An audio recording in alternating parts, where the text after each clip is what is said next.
In the name of Allah Almighty, who is the most forgiving and is the most beneficent, hi friends, I hope you are doing well.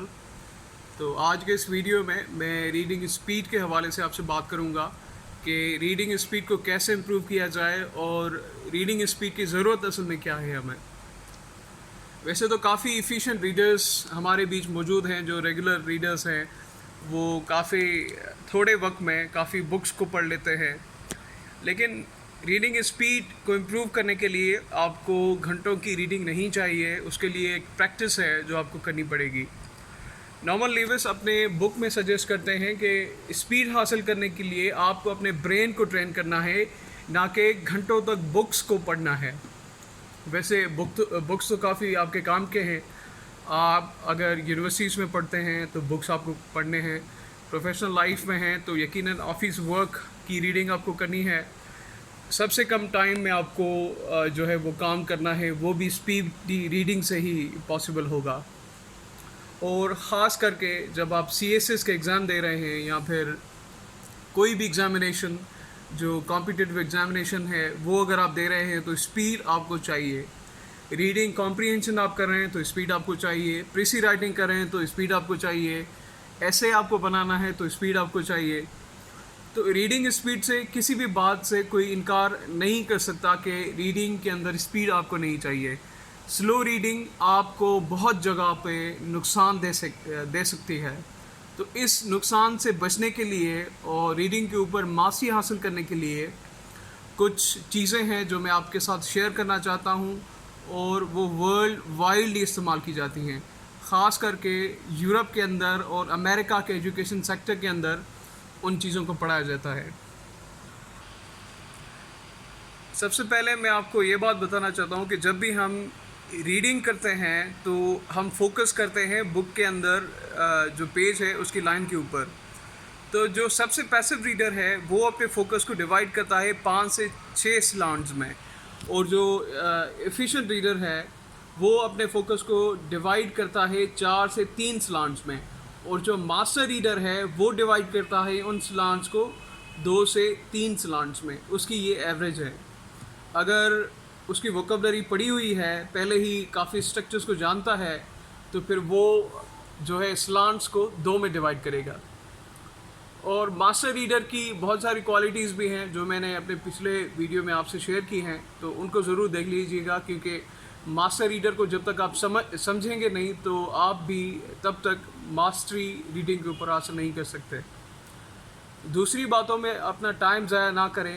6-6 महीने पढ़ने की आपको ज़रूरत नहीं है अगर आप स्पीड को इम्प्रूव करना चाहते हैं, क्योंकि हर चीज़ की एक पर्टिकुलर एक्सरसाइज है, एक पर्टिकुलर मेथड है, तो उस मेथड के हिसाब से चलें। काफ़ी चीज़ें इस दौर में हमारे पास अवेलेबल हैं, काफ़ी इंटरनेशनल बुक्स हैं रीडिंग के ऊपर। जैसे एक बुक का नाम मैं आपको बताना चाहता हूँ, how to read faster and better, Norman Lewis की लिखी हुई बुक है, वो आप पढ़ सकते हैं। वो बहुत ही बेस्ट बुक है रीडिंग के हवाले से। तो उसमें काफ़ी चैप्टर्स हैं स्पीड के हवाले से और बहुत सारी दूसरी चीज़ें हैं। तो नॉर्मन लीविस उन सब पे जो है वो उन्होंने एक्सरसाइजेस दी हुई हैं, तो वो काफ़ी बेहतरीन आपके लिए साबित हो सकती है। अच्छा, तो अगर आपको मास्टर लेवल की स्पीड चाहिए तो आपको अपने दिमाग को ट्रेन करना होगा कि किसी भी एक लाइन के ऊपर आप 2 से 3 फोकस में कैसे उस पूरी लाइन को पढ़ें। शुरू में ये मुश्किल होती है कि 4 से 3 फोकस आपके होंगे या ज़्यादा से ज़्यादा 5 होंगे, क्योंकि आप रेगुलर रीडर तो हैं लेकिन आपने कभी इस बात के ऊपर प्रैक्टिस नहीं की, तो यकीनन ये मुश्किलात आपको पेश आएगी।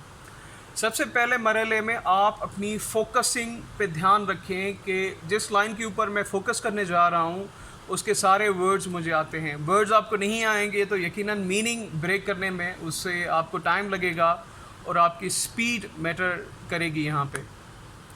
तो मास्टर रीडर्स की क्वालिटी ये भी है कि मोस्टली वोकैबुलरी उनकी पढ़ी हुई होती है, वर्ड्स को वो समझते हैं, स्ट्रक्चर्स को वो समझते हैं, तो उन्हें ज़्यादा मुश्किल नहीं आती है अपनी स्पीड को बरकरार रखने के लिए।